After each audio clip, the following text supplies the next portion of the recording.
So apparently there's a male loneliness epidemic right now. So by now you've probably seen that video or stitches of that video popping up in your FYP nonstop for the past few weeks, with tons of women gleefully extolling how awesome this is that men are lonely. Like this one. Have you guys ever heard of Eat, Love, Pray?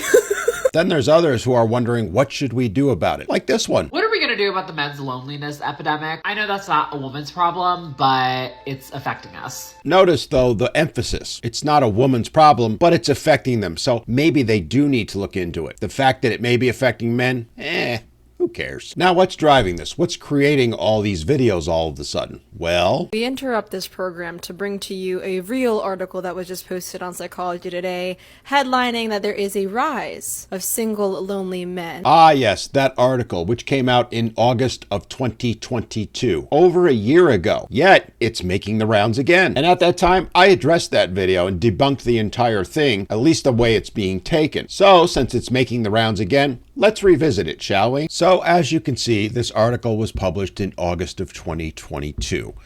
And the headline on it is, "What's Behind the Rise of Lonely Single Men?"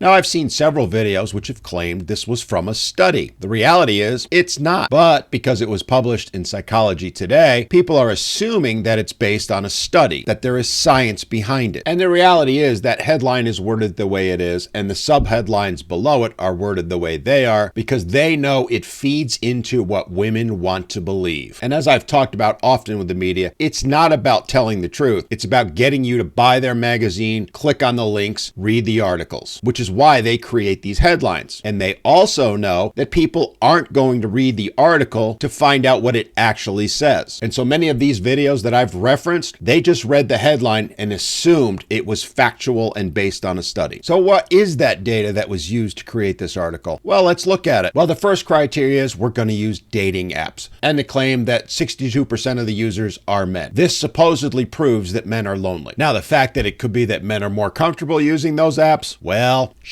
we can't talk about that. Then we have data from the author's TikTok Live. Now, I could spend 3 hours debunking that particular part of it, but if we're going to use that as a standard, go read the comments on all my videos, which would disprove it, because there's literally thousands of men in those comments saying they're perfectly happy being alone. So how is mine any less scientific than his? And then, of course, the other proof is the attack on men, claiming their skills deficient. Notice the common thread of all three of those. It's designed to feed to women's egos and beliefs. And based on all those videos out there, it's worked like a charm. There's nothing scientific about this whatsoever. Yet it's published in a magazine and treated as if it's factual truth. It is nothing more than the author's opinion, and he's certainly entitled to that opinion. But ladies, if you think that there's a loneliness epidemic for men and not one for women, well...